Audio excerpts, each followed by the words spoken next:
Bonjour à tous, c'est Madame Patachou. Je reviens aujourd'hui pour un nouveau tutoriel. Ce sera l'opéra. Si ce tuto vous intéresse, restez avec moi.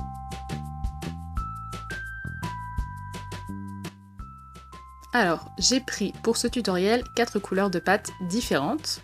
Donc des dérivés de beige, caramel et marron foncé.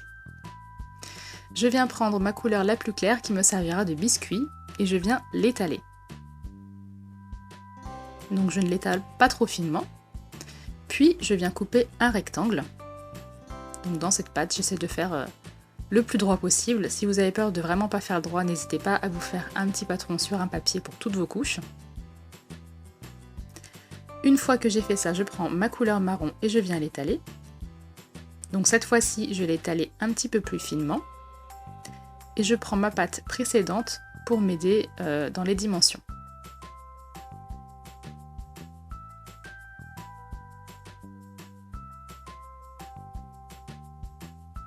Voilà, donc vous voyez que la pâte marron est plus fine que la pâte biscuit. Donc maintenant je vais prendre ma pâte caramel qui va me servir en guise de... je crois que c'est une couche de mousse. Voilà. Et je viens reprendre ma pâte biscuit et je vais continuer comme ceci jusqu'à obtenir ce que je veux.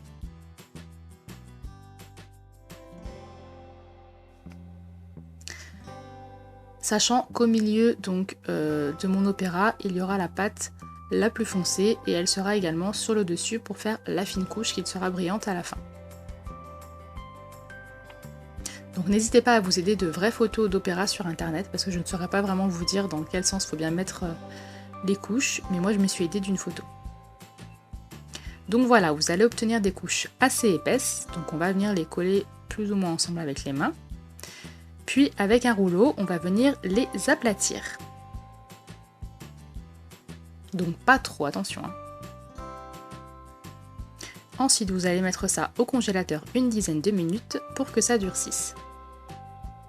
Une fois que ça a durci, on va venir couper notre forme d'opéra.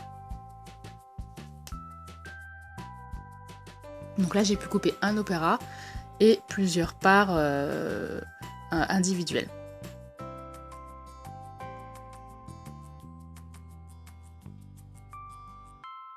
C'est un très petit opéra avec de très fines couches, donc maintenant on va venir les former.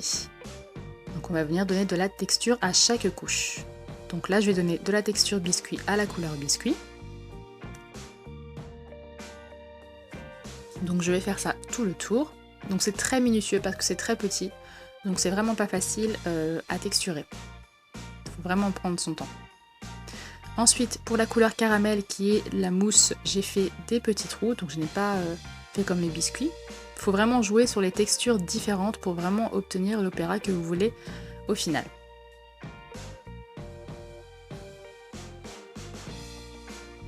Donc sur les très fines couches de chocolat, j'ai texturé mais vraiment très finement. Sur la grosse couche de chocolat, je suis venue faire des stries.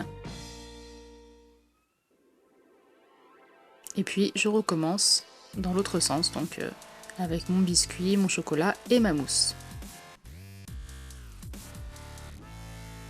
Donc bien entendu, vous texturez comme vous le souhaitez. Hein.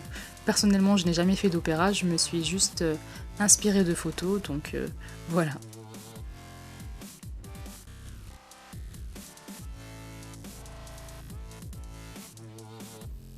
Donc je viens fignoler tout ça.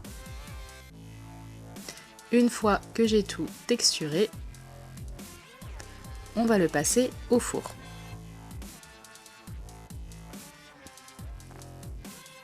Une fois qu'il est cuit, voilà ce que ça vous donne. Donc vous devez avoir un opéra et des petits morceaux si vous en avez fait.